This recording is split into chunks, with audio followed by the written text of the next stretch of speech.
Et nous enchaînons à présent avec Enjeu Patrimoine. Nous allons revenir ensemble sur l'indice de performance de l'épargne financière des ménages français pour le second trimestre 2023. Un indice calculé par l'Observatoire de l'épargne européenne. Pour en parler, nous avons le plaisir de recevoir sur le plateau de Smart Patrimoine Laetitia Gabot. Tout d'abord, bonjour Laetitia Gabot. Bonjour. Vous êtes économiste au sein de l'Observatoire de l'épargne européenne. Vous allez pouvoir nous expliquer dans un instant un petit peu ce que l'on constate sur le second trimestre 2023. Juste avant, nous avons le plaisir d'accueillir également Grégoire Nac. Bonjour Grégoire Nac. Bonjour. Vous êtes directeur de l'Observatoire de l'épargne européenne. Alors cet indice de performance de l'épargne financière des ménages français, on en a déjà parlé dans l'émission, mais on va quand même rappeler aux gens qui nous écoutent deux choses. Déjà, l'objectif de calculer un indice comme celui-là, et ensuite la méthodologie pour arriver à cet indicateur, Grégoire Nac. Alors, merci. L'objectif, c'est d'avoir un indice de mesure synthétique et globale de la performance du patrimoine financier des ménages français, parce qu'on va souvent parler de l'assurance vie, des différents produits, bien sûr, mais on a rarement cette vision globale. Au final, le ménage français moyen, quelle est la performance de son patrimoine? Est-ce qu'il gagne ou perd de l'argent sur la période? Voilà. Et par ailleurs, un indice, c'est aussi parfois un benchmark, c'est-à-dire que le ménage individuel qui a gagné 5% sur 3 ans, il peut se dire, tiens, par rapport au ménage lambda, alors ménage lambda, en fait, nous, c'est le ménage typique au niveau macroéconomique de tous les ménages agrégés. C'est peut-être un peu la limite de cet indice, c'est que ça regroupe des types de profils très différents. Ouais. Des types de revenus très différents. Et des en même temps, c'est son objectif, c'est les ménages français dans leur globalité. C'est son objectif. Mais on est au début de cet indice, et c'est un projet de place qu'on a lancé avec l'ensemble des membres de l'OE, qui sont les acteurs financiers de la place de Paris. Et donc moi, je pense déjà à ce serait bien d'avoir le même dans les autres pays d'Europe. Bien sûr, oui. Ça n'existe pas aujourd'hui, non, on commence par la France et... Oui, enfin... Avec la même méthodologie, en tout cas, ça n'existe pas aujourd'hui. Et je ne veux pas rentrer dans des détails trop techniques, mais ce qui nous bloque, ce qui est bien en France, c'est qu'on a, la Banque de France fait la distinction dans les produits d'OPCVM ou les produits d'assurance vie entre les supports en euros, supports en unité de compte, les différents types d'OPCVM, ce qui permet de transpariser la détention d'actions à travers les différents produits. Et au final, de regarder ce qui nous intéresse et ce qu'on essaye de présenter de manière assez synthétique dans cet indice, la grande poche produits de taux et la grande poche produits de fonds propres, et de voir qu'est-ce qui contribue. Alors, on va rentrer un petit peu dans le détail, mais alors juste avant, une question générale, Laetitia Gabot, qu'est-ce qu'on constate au second trimestre 2023 en matière de performance de l'épargne financière des ménages français, avec effectivement tous les garde-fous que nous a donné Grégoire Nac, déjà qu'on réfléchit au global, donc effectivement après on ne rentre pas dans le détail des différents revenus, mais alors qu'est-ce qu'on constate au global? Alors, on constate que donc du coup il y a une performance globale de 3,79% en nominal. D'accord. Ouais. Mais bon, cette performance, si on prend en compte l'inflation, elle est diminuée parce que l'inflation a beaucoup impacté cette performance, et donc elle reste en réel négative. Mais quand même, depuis 2 trimestres, on constate que cette performance est redevenue positive. C'est-à-dire qu'elle reste négative, mais moins que les 2 trimestres précédents. C'est comme ça qu'il faut le comprendre? Exactement, oui. Voilà. Et notamment sur le dernier trimestre où la performance réelle n'est que de moins 1%. Grégoire Nac, qu'est-ce que ça nous dit? Ça nous dit que il y a eu un changement dans les investissements sur les derniers trimestres, ou que les fonds euros ont plus rapporté ou... Non, alors, la première chose que ça nous dit, c'est l'inflation, c'est nouveau pour beaucoup de... Là, je parlais des différents profils d'épargnants. Depuis 20 ans, on n'a pas eu d'inflation comme ça. Donc, quand on regarde l'indice sur 10 ans, c'est la première fois qu'on a des performances significativement négatives en termes réels à cause de la montée de l'inflation. Et donc, ça, c'est nouveau. Et malheureusement, les ménages mettent du temps à s'adapter, et c'est compliqué pour un ménage d'appréhender cette inflation. La perception qu'il a de l'inflation ou des taux n'est pas forcément la perception réelle.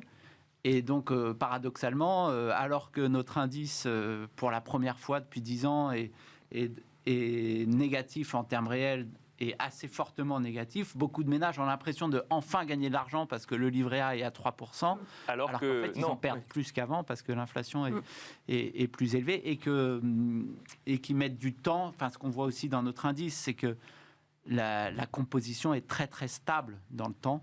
Sur les 10 dernières années, la part fonds propres et produits taux, en gros, il y a 80% de produits de taux et 20% de produits de fonds propres.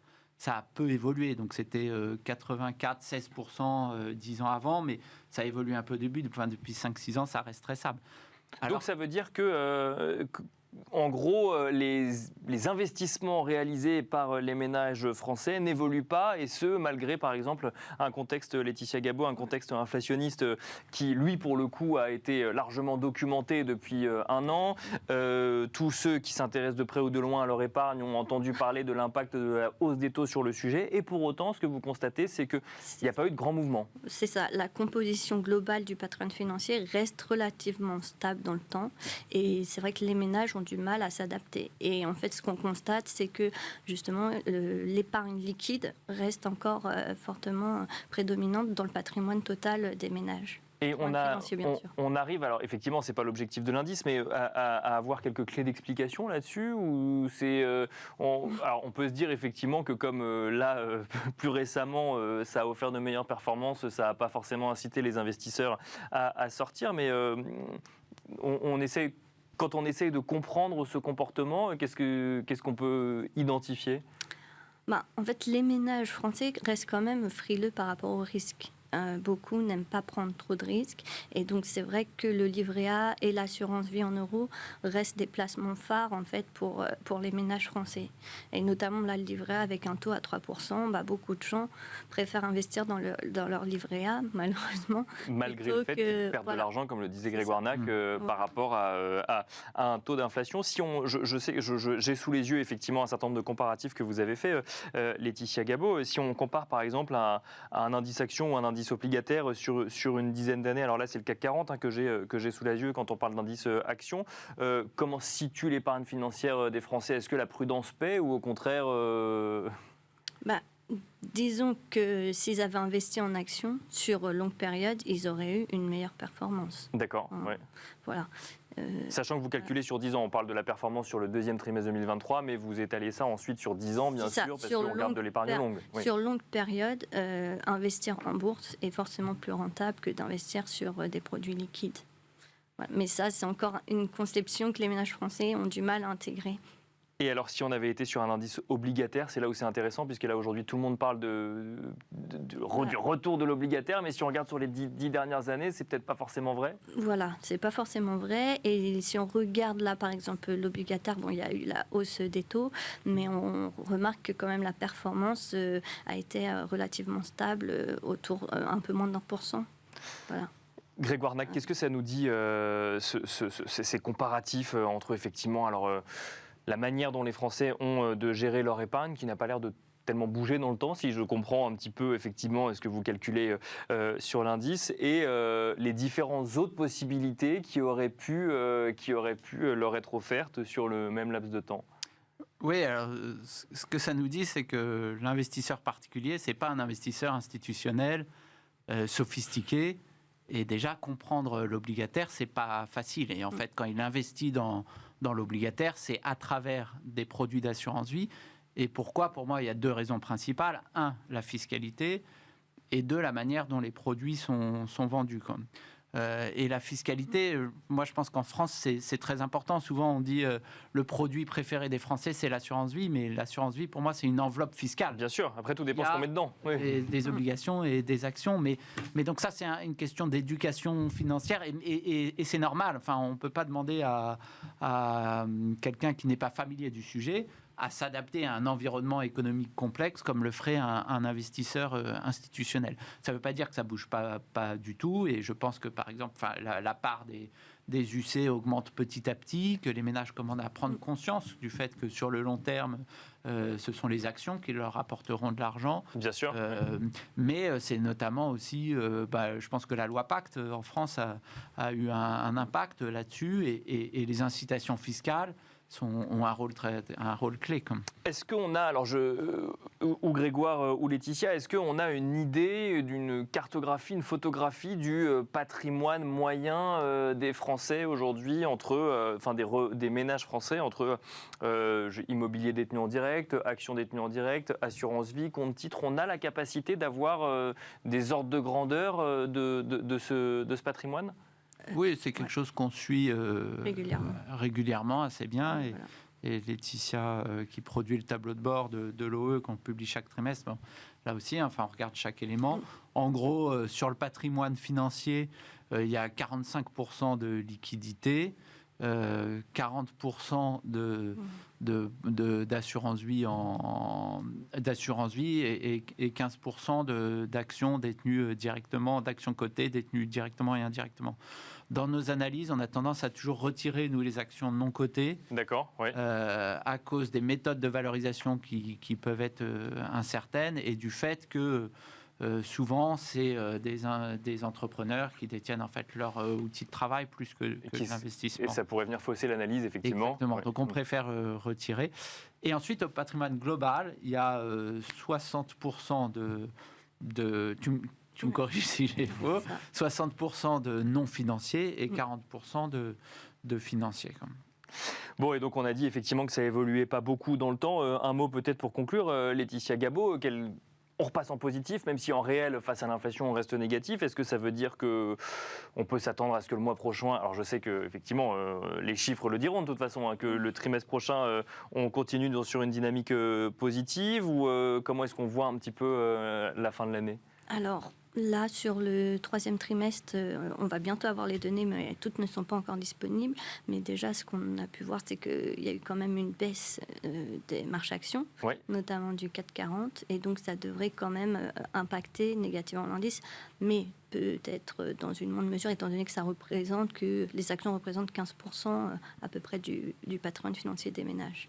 Et après, comme le reste relativement stable, on devrait espérer pouvoir rester sur une dynamique un peu positive. Voilà. Grégoire Nac, même question pour conclure. Qu'est-ce qu'on peut identifier de cet indice ou conclure de cet indice, ou peut-être se projeter un petit peu sur la suite?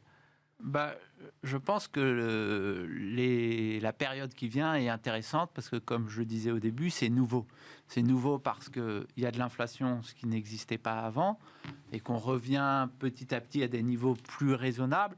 Mais il y a des taux, quoi. Et ça, je pense que vraiment pendant 10 ans, même plus, il y avait des taux à zéro, et donc l'investisseur, il était forcément passif parce qu'il n'avait pas le choix entre soit ses liquidités ou de prendre du risque sur le marché action. Et donc, je pense qu'on devrait revenir à des performances qui soient plus stables. Mais c'est plus compliqué à comprendre aussi, parce que, comme je disais, le marché obligataire, il faut comprendre les tenants et les aboutissants, et donc c'est pas toujours évident de jouer avec ces différents ingrédients que sont les taux, l'inflation et l'évolution des marchés actions qui restent encore hauts, même s'il y a une petite baisse, on reste encore au-dessus de. On reste sur des niveaux élevés, effectivement. Merci beaucoup, Grégoire Nac, directeur de l'Observatoire de l'épargne européenne, de nous avoir accompagnés dans l'émission. Merci également Laetitia Gabot, économiste au sein de l'Observatoire de l'épargne européenne. Et quant à nous, on se retrouve tout de suite dans l'œil du CGP.